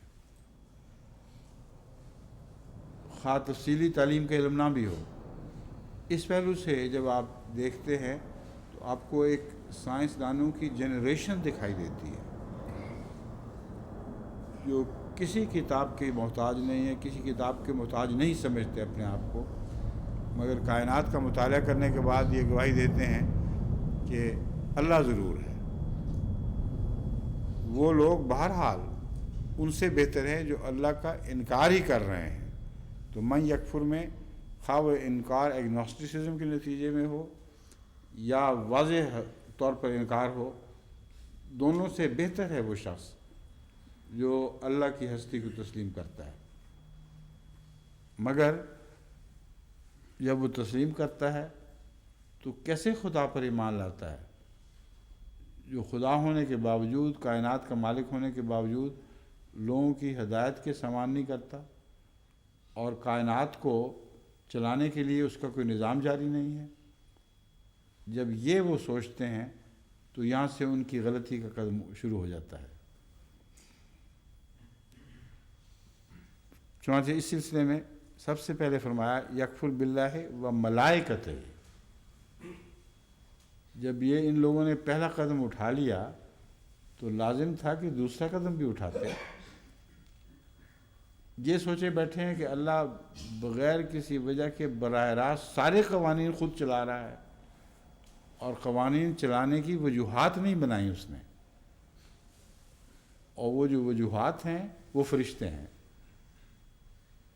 اگر من جملہ خدا پر ایمان لائیں اور یہ نہ سوچیں تو پھر کائنات کا یکسانیت کے ساتھ ہر چھوٹے سے چھوٹے قانون کا دوسرے قانون کے ساتھ مطابقت کے ساتھ چلنے کا کوئی سوال نہیں ہونا چاہیے تھا، سوائے اس کے کہ تسلیم کریں کہ اللہ ہر وقت ہم وقت ساری کائنات کے ہر معاملے کو براہ راست انجام دے رہا ہے، اور سبب اور مسبب کا کوئی نظام جاری نہیں ہے۔ حالانکہ سائنسدان جانتے ہیں کہ سبب اور مسبب کا ایک نظام جاری ہے، اور خدا تعالیٰ بھی نے ہی تو یہ پیدا کیا ہے۔ آگ جلاتی ہے، آگ سے کام لیا جاتا ہے، کوئی چیز بجھاتی ہے اس سے کام لیا جاتا ہے۔ تو سائنس کی بنیادی اس بات پہ ہے کہ ایک بنا ہے۔ قرآن کریم فرما رہا ہے کہ اس صورت میں ان کا فرض تھا کہ وہ اپنی سوچ کو آگے بڑھاتے اور فرشتوں پر بھی ایمان لاتے، کیونکہ جو بھی نظام کائنات جاری ہے وہ باشعور نگرانی کا نتیجہ ہے، بے شعور نگرانی کا نتیجہ نہیں ہے۔ کہیں بھی ٹکراؤ نہیں ہے، صاف ظاہر ہے کہ باشعور نگرانی ہے۔ جب یہاں تک پہنچے تو اگلا قدم کیا ہونا چاہیے تھا؟ کتب ہی۔ خدا تعالیٰ نے نظام کائنات کے لیے تو فرشتے مقرر کیے ہیں، اور کائنات کا نظام ایک کھلم کھلا پیغام دے رہا ہے ایک صاحب جبروت اور صاحب قدرت خدا کے وجود کا، تو تم لوگوں کی ہدایت کے لیے اس نے کوئی بھی سامان نہیں کیا ہوگا۔ کتاب کی جستجو بھی ضروری تھی، اور فرشتوں کا انکار کرو گے تو پھر ساتھ کتاب کا انکار بھی لازم آ جائے گا، اس کو بھی ضروری نہیں سمجھتے۔ اور کتاب جن پر اترتی ہے وہ رسول ہیں، ان کا بھی انکار لازم آ جائے گا۔ اور جب ان سب کا انکار ہو گیا تو یوم آخرت کا انکار بھی اس کا تبھی نتیجہ نکلے گا۔ اب جب یوم آخرت کے انکار تک پہنچو گے تو عملاً دنیا خدا سے عاری ہو جائے گی، تم اپنے کسی فعل کے جواب دہ نہیں رہو گے، ہر معاملے میں آزاد ہو، جو چاہو کرتے پھرو۔ یہ جو صورت ہے، ایک انکار دوسرے انکار پر منتج ہو، دوسرا تیسرے پر، تیسرا چوتھے پر، یہ منطقی تسلسل یہ نتیجہ ظاہر کرتا ہے فقط ضل ضلالا بعیدا۔ ایسا شخص اتنی دور کی گمراہی میں جا پڑا ہے کہ وہاں سے ریٹریو ہونا ممکن نہیں ہے، ناممکن ہے کہ پھر اسے کوئی ہدایت کی راہ دکھائی جا سکے۔ حضرت خلیفۃ المسیح اول رضی اللہ تعالیٰ عنہ نے ملائکہ کے کفر کا یہ بھی ایک پہلو بیان فرمایا ہے کہ ملائکہ کا کفر یہ ہے کہ اندرونی پاک تحریکات کے خلاف کرے۔ یہ بھی بالکل درست ہے۔ ہر انسان پر ملائکہ ان معنوں میں اثر انداز ہوتے رہتے ہیں کہ اچھی تحریک ان کے دلوں میں پیدا ہوتی ہے، جب اسے رد کرتے ہیں تو پھر وہ گناہ کی طرف مائل ہوتے ہیں۔ تو فرمایا ملائکہ کے انکار میں یہ ضروری نہیں کہ آپ کہیں ملائکہ ہوا ہی نہیں، بلکہ جب ملائکہ ان پر اثر انداز ہوں اور نیکی کی تحریکات چلائیں، ان کا رد کرنا بھی ملائکہ کے انکار کا دوسرا نام ہے۔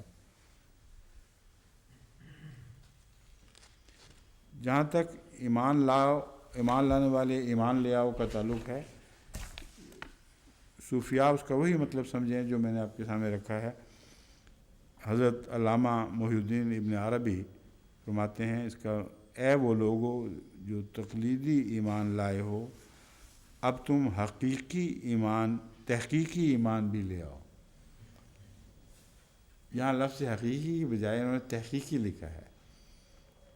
ایمان تو لے آؤ من جملہ، اب تحقیقی ایمان بھی لے آؤ، یعنی ایمان کے جو بہت سے لوازمات ہیں ان پر غور کرو اور تحقیق کرنے کے بعد پھر ایمان لے آؤ، یا جو علمی طور پر ایمان لا چکے ہو تو اب دل کی آنکھ سے دیکھا ہوا ایمان بھی لاؤ۔ تو صوفیاء کے جو ترجموں کی طرز ہے وہ دیکھو علماء سے کتنی عام علماء سے کتنی مختلف ہے۔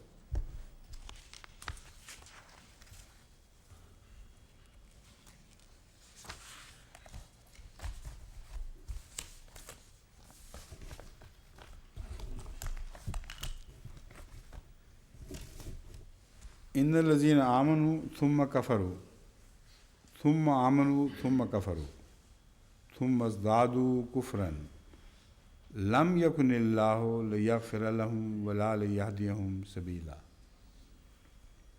ارتداد کی سزا قتل کے حق میں سب سے زیادہ ظلم ان مرتدین پر نہیں جن کو قتل کیا گیا اس آیت کریمہ پر ہے، جس کے منطوق، جس کے منشا کے بالکل برخلاف نتیجہ نکال کے متفرق علماء پہلے اور بعد کے ایسی بحثوں میں الجھ گئے ہیں جو اس آیت کریمہ سے ثابت ہو ہی نہیں سکتی، اور ان کی بنا زیادہ تر احادیث ہیں۔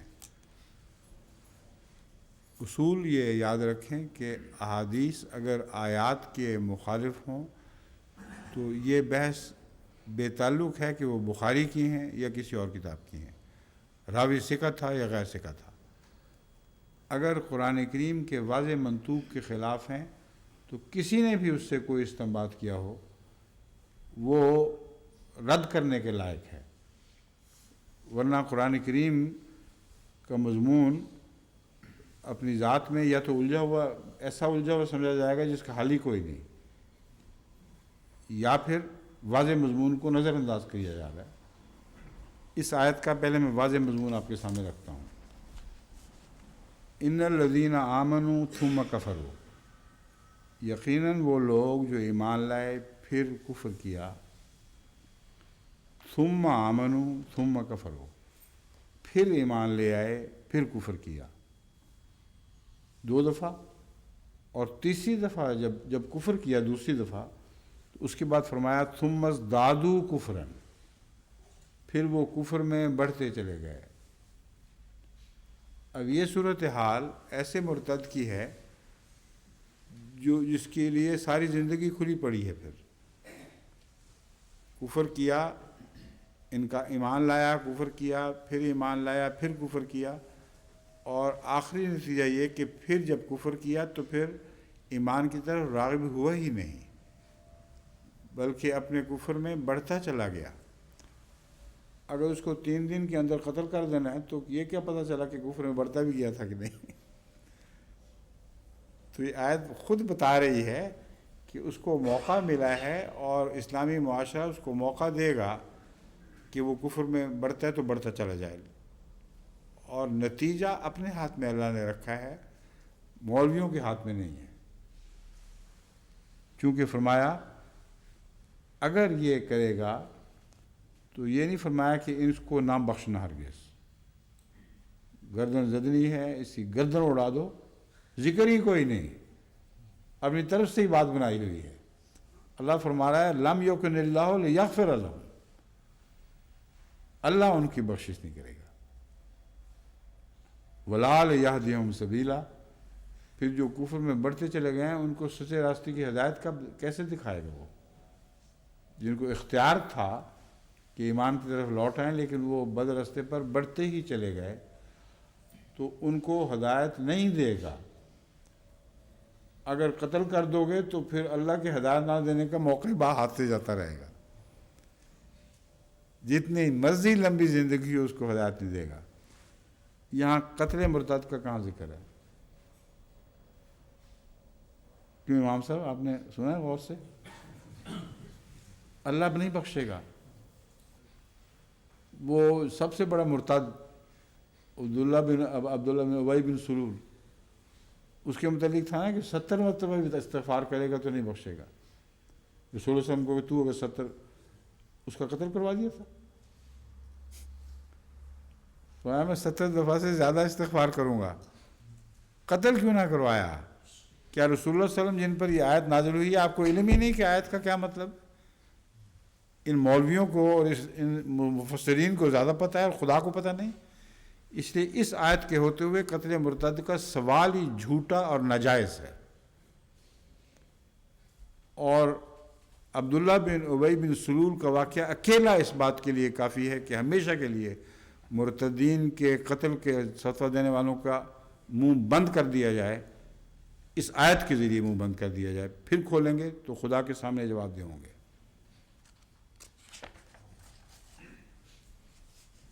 آگے اب سنیے، جو روایات مختلف لوگ بیان کرتے ہیں ان کے ذکر میں صرف اتنا بتانا چاہتا ہوں، یہ اصولی بات پیش نظر رکھ لیں۔ قرآن اور سنت جس رسول اللہ صلی اللہ علیہ وسلم کے مسلسل امر پر گواہ ہوں، اس کے مقابل پر کوئی تشریح کسی حدیث کے غلط استنباط سے یا غلط حدیث کے حوالے سے پیش کرنا جائز ہی نہیں ہے۔ یہ بات پیش نظر رکھیں، اور اس ضمن میں جو احادیث پیش کی گئی ہیں جن پر ان علماء کی بنا ہے، اب دیکھیں کہ قرآن ایک طرف ہے اور سارا ان کا زور احادیث پر ہے۔ اتنا اہم مسئلہ قتل مرتد کا قرآن حفاظت کر رہا ہے اور تم قتل کے لیے درپے ہو، یہ ہو ہی نہیں سکتا۔ جن احادیث کے حوالے سے مولوی مودودی نے اور اس قسم کے لوگوں نے فتوے نکالنے کی کوشش کی ہے، ان کا ایک جواب میں نے اپنی کتاب قتل مذہب کے نام پر خون میں دیا ہوا ہے، تو میں اس کو دہرانا نہیں چاہتا، اس کو آپ پڑھ لیں۔ وہ جواب حدیثوں کی بحث میں دیا گیا ہے، وہ اپنی جگہ میرے نزدیک ساکت ہے، لیکن اس جواب کی تم اگر صفر ویلیو بھی سمجھو، قیمت، تو یہ آیت کریمہ جب تک قرآن کریم میں اور ہمیشہ رہے گی تمہیں منہ کھولنے کی اجازت نہیں دیتی۔ اور اس کے علاوہ ایک دفعہ ایک میری تقریر ہوئی تھی 1986 میں جلسہ سالانہ UK میں، قتل مرتد کی حقیقت۔ اس میں بھی میں نے بہت سی ایسی روایات کو جن پر یہ بنا کرتے ہیں قتل مرتد کے قائل، ان کو لے کر ان کی حیثیت سے آگاہ کیا تھا۔ اس ضمن میں جب اس دور میں اب مجھے اس آیت کی تفسیر کے تعلق میں تحقیق کرنے کا موقع ملا، تو مجھے پتہ چلا کہ اگرچہ یہ ایسی روایات بخاری میں بھی ہیں، بعض اور کتب میں جن پر انحصار ہے، مگر ان روایات کی اثر نو چھان بین کی ضرورت ہے۔ عجیب و غریب باتیں سامنے آئی ہیں۔ ایک یہ ہے کہ اکرمہ کے متعلق ملتا ہے حضرت اکرمہ رضی اللہ تعالی عنہ، حضرت ابن عباس کے آزاد کردہ غلام، اور ان کی روایات کو اہمیت دی جا رہی ہے اس میں۔ اور حضرت اکرمہ رضی اللہ تعالیٰ عنہ کے متعلق بات کے چھان بین کرنے والے ایسے علماء بھی جو قتل مرتد کے قائل تھے، کہتے ہیں اس بدبخت کی ایک روایت بھی قابل قبول نہیں، کیونکہ پکا خارجی تھا اور حضرت علی کا اول درجے کا دشمن، اور وہ آگ میں جلانے والی روایات، اس جیسی روایات ساری ایسے راویوں کی طرف سے مروی ہیں جن کی روایات دوسرے چھان بین کرنے والوں کے نزدیک قابل قبول ہی نہیں ہے۔ تو اس پر مجھے خیال آیا کہ ہم نے اکرمہ کی ایک روایت اپنے درس کے دوران اب بھی اور پہلے بھی بعض روایات پیش کی ہیں۔ اس وقت پتہ نہیں تھا کہ اس شخص کا حال کیا ہے، تو ان روایات کو ہمارے درس میں سے نکل جانا چاہیے۔ جب ایک شخص کے متعلق یہ قطعیت سے ثابت ہو جائے کہ اہل علم کے نزدیک وہ پکا خارجی ہے، تو اگر وہ روایت ہمارے حق میں بھی ہو تو ہم اس کو رد کر دیں گے، ہمیں کوڑی کی بھی اس کی پرواہ نہیں۔ دوسری روایات اسی مضمون کو بڑی قوت کے ساتھ خود بیان کر رہی ہیں، ہمیں اس کو پیش کرنے کی ضرورت کیا ہے؟ اس لیے یہ تحقیق نئی ایک ایسی ہے جس کا دروازہ کھل گیا ہے کہ اکرمہ غلام کیسے بنا تھا حضرت ابن عباس کا، اس کا پس منظر کیا تھا، کہاں سے آیا تھا، اور اپنی طرف سے یہ شرارت اس وقت سے تو نہیں کر رہا کہ حضرت عباس اور حضرت علی کے درمیان تفریقہ پیدا کرے اور لڑائے، اور ایک روایت میں بالکل یہی کوشش صحیح لا حاصل شامل ہے کہ آپس میں لڑایا گویا کہ دونوں کو۔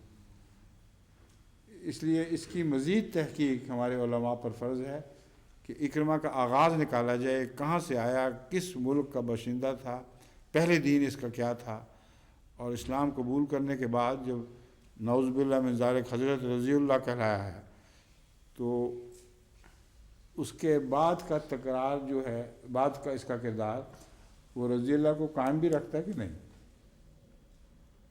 کیونکہ یہ ایک اصول ہے فقہا کا بھی اور سب اہل علم کا کہ ایک شخص جو ایمان لے آیا ہو، اگر واقعتاً سچا بھی ایمان لایا ہو، اگر اس ایمان سے پھر گیا ہو، مرتد اس کو کہیں یا نہ کہیں، مگر اگر ثابت ہو کہ اس کا ایمان حقیقی نہیں رہا تو اس کے لیے پھر رضی اللہ کا لفظ لکھنا جائز نہیں ہے۔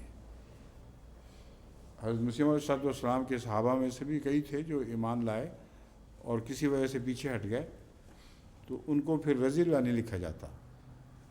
تو یہ ساری بحث آئے گی، تو رضی اللہ کا قصہ بھی ایک دفعہ صاف ہو جانا چاہیے کہ اگر یہ رضی اللہ تھا تو پھر باتیں ماننی پڑیں گی، اگر رضی اللہ نہیں تھا تو بحث سے خارج کرو، قصہ چکاؤ اس کا، اور اس کو بحث سے خارج کرنے سے قتل مرتد کا مسئلہ بہت حد تک حل ہو جائے گا، کیونکہ بڑے بڑے علماء نے اس پر بنا کی ہوئی ہے۔ اور جو دوسری روایات ہیں ان میں بھی اضطراب کی کیفیت عجیب و غریب پائی جاتی ہے۔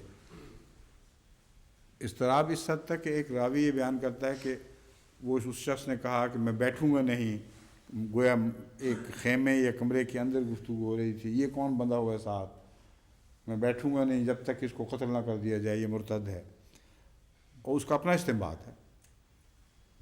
اس پر یہ فیصلے چلیں گے کہ مرتد کی سزا کیا ہوتی ہے، اور اسی کے تعلق میں روایت ہے وہ باہر خیمے سے باہر گھوڑے پر چڑھا ہوا تھا اور وہ کہہ رہا تھا میں اتروں گا نہیں اس جب تک خیمے کے اندر جو ہو رہا ہے وہ ٹھیک نہ ہو جائے۔ تو عالم الغیب تھا جو اس کو پتہ تھا کہ خیمے کے اندر ایک آدمی بندھا ہوا ہے۔ یہ ساری روایتیں محل نظر ہیں، لیکن اس سے قطع نظر جو روایت جو میں نے بیان کی ہے جس پر ان کی زیادہ بنا ہے وہ اس کو رد کر رہی ہے۔ اب میں ایک آخری روایت اس تعلق میں ایسی بیان کرتا ہوں کہ اس کے بعد یہ اس پہ حرف آخر سمجھنا چاہیے، پھر اس بحث کی کوئی اور ضرورت ہی باقی نہیں رہتی، اور یہ قرآن کی گواہی ہے، ایک ایسی گواہی ہے جس پر سنت بھی گواہ ہے، اور گواہی یہ ہے سورہ آل عمران آیت 73 وقالت طائفۃ من اہل الکتاب آمنوا بالذی انزل علی الذین آمنوا وجہ النہار واکفروا آخرہ لعلہم یرجعون، کہ اہل کتاب میں سے ایک گروہ نے یہ کہا یا کہتے تھے کہ آمنو بالذی انزل علی الذین آمنو، کہ اس بات پر ایمان لے آؤ جو ان لوگوں کی طرف اتارا گیا ہے جو ایمان لے آئے ہیں، یعنی مسلمان رسول اللہ صلی اللہ علیہ وسلم پر اور آپ کی وحی پر اور کتاب پر جو ایمان لائے ہیں ان پر ایمان لے آؤ، وجہ نہارے، دن کے ایک حصے میں، آغاز میں، وکفرو آخرہ ہو، اور دن ختم ہوتے تک سے پہلے پہلے اس کا انکار کر دو، لعلہم یرجعون، تاکہ جو ایمان لے آئے ہیں وہ بھی تمہارے ساتھ واپس لوٹ آئیں۔ دیکھیں گے کہ اس نے انہوں نے چند لوگوں نے اعتراض کیا ہے، حالانکہ بڑے قابل لوگ تھے اور بڑے اخلاص سے داخل ہوئے تھے، اور دن ختم ہونے سے پہلے پہلے انکار کر کے واپس چلیں گے تو ضرور کوئی بات ہے۔ یہ دلیل تھی ان کی کہ اس طرح وہ انکار کر دیں گے۔ اب دیکھیں سنت نبی، اگر یہ رواج تھا اور وہ کہا کرتے تھے، اور رسول اللہ صلی اللہ علیہ وسلم کی سنت یہ تھی کہ جس نے انکار کیا اس کو قتل کر دیا، تو کیا کہہ سکتے تھے؟ وہ یہ بھجواتے تیار کر کے لوگوں کو کہ یہ کرو جا کے اور شام سے پہلے پہلے قتل کر دیے جاؤ، تمہارا قصہ پاک ہو جائے گا، ہمیں طریقہ بتاتے ہیں مرنے کا۔ وہ ان کے منہ پر مارتے جوتیاں کہ کیا بکواس کر رہے ہو، تم کیوں نہیں آگے جا کے اس طرح کرتے، تم کیوں نہیں قتل ہوتے؟ یہ قرآن کریم کی آیت گواہ ہے کہ یہ جھوٹا الزام ہے کہ ایسا ہوا کرتا تھا اور قتل نہیں، اور قتل ہوتے تھے، یہ جھوٹا الزام ہے۔ ایسا ہوتا تھا لازمی ہے، قرآن نے گواہی دی ہے۔ قتل نہیں ہوتے تھے، یہ بھی قرآن کی گواہی ہے۔ اگر قتل ہوتے تھے تو یہ پہلی بات غلط ہے، قرآن کہہ ہی نہیں سکتا۔ تو قرآن کی اتنی قطعی گواہی ہے کہ قتل مرتد کی سزا محمد رسول اللہ صلی اللہ علیہ وآلہ وسلم نے قتل کسی وقت بھی نہ سمجھی، نہ اس پر عمل درآمد فرمایا، بلکہ کھلی چھٹی تھی لوگوں کو، آئیں اور نکلیں، جو مرضی کریں، اسلام کو نقصان نہیں پہنچا سکیں گے۔ اس حدیث کی تائید میں جب دوسری حدیثوں پر غور کریں تو آپ کو سمجھ آ جائے گی کہ جہاں جہاں بھی رسول اللہ صلی اللہ علیہ وآلہ وسلم نے قتل مرتد کا فتویٰ دیا ہے، وہاں قتل مرتد کا فتویٰ نہیں دیا، بلکہ ایسے شخص کے خلاف قتل کا فتویٰ دیا ہے who happened to be مرتد، یعنی وہ مرتد بھی تھا مگر کوئی قتل کیا ہوا تھا اس نے کسی کا، اہل اسلام میں سے کسی کا قتل اس پر تھا، اس قتل کے نتیجے میں مرتد ہوتا یا نہ ہوتا اس کا قتل واجب تھا۔ تو ہر جگہ رسول اللہ صلی اللہ علیہ وسلم کے فتوے میں یہ بات داخل ہے۔ اور جہاں تک دوسروں کا تعلق ہے، کسی جگہ فتویٰ نہیں دکھا سکتے کہ قتل کا مجرم نہ ہو، پھر مرتد ہو یا غیر مرتد ہو، یہ بحث ہی ساری اٹھ جائے گی۔ قتل کا مجرم نہ ہو تو رسول اللہ صلی اللہ علیہ وسلم اس کے قتل کا فتویٰ نہیں دیتے۔ اس آیت کی روشنی میں جو دستور ہے وہ تو سامنے ہے۔ علاوہ ازیں ایسی بھی حدیث ملتی ہیں کہ ایک بدوی حضور کی خدمت میں حاضر ہوتا کہتا ہے میں ایمان لاتا ہوں، آپ نے فرمایا ٹھیک ہے، اس کے بعد کہ میرا ایمان واپس کر دیں۔ جب ایمان واپس کہا تو مرتد ہو گیا، وہ کوئی بیعت فارم تو نہیں تھا کہ اس نے کہا مجھے واپس کر دیں، اور جب کہہ دیا واپس کر دیں مراد ہے کہ میں ایمان نہیں لاتا، وہیں اس کو قتل کر دینا چاہیے تھا۔ 3 دفعہ وہ کہتا ہے آپ نے نہیں، واپسی کیا کروں؟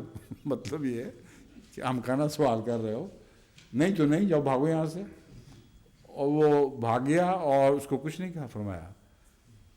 تو محمد رسول اللہ صلی اللہ علیہ وسلم کا اسوہ حسنہ اور قرآن کریم کی قطعی آیات قتل مرتد کے مضمون کو ہمیشہ کے لیے کھول رہی ہیں۔ یہ جھوٹ ہے، سراسر جھوٹ ہے۔ لیکن آخری بات اس میں یہ ہے کہ مرتد کہتے ہی اس کو ہیں جو اپنے آپ کو اسلام سے منحرف قرار دے، یہ اس کی باتیں ہو رہی ہیں۔ جو کہے کہ میں مسلمان ہوں، اس کو کوئی دوسرا مرتد کہہ ہی نہیں سکتا۔ قرآن کریم میں کہیں بھی اشارتاً بھی اس کی اجازت نہیں ہے کہ کوئی شخص کہے میں مرتد نہیں ہوں اور آپ کہیں نہیں تم مرتد ہو. کوئی شخص کہے میں اسلام لاتا ہوں تو آپ کہیں نہیں تم اسلام نہیں لاتے. حضرت صلی اللہ علیہ وسلم نے تو ہر اس شخص کو جس نے کہا میں اسلام لاتا ہوں اس کو مسلمان ہی کہا، اور جب تک خود اقرار نہیں کیا کہ میں مرتد ہوتا ہوں اس کو مرتد نہیں جانا، اور یہ جاننے کے باوجود اس کے قتل کا فتویٰ نہیں دیا. یہ حاصل کلام ہے. اس کے بعد یہ مسئلہ اگر کوئی صاحب عقل اور صاحب شعور تو اس کے لیے ہمیشہ کے لیے حل ہو جانا چاہیے. وقت ہو گیا نا؟ یہ باقی انشاءاللہ کل.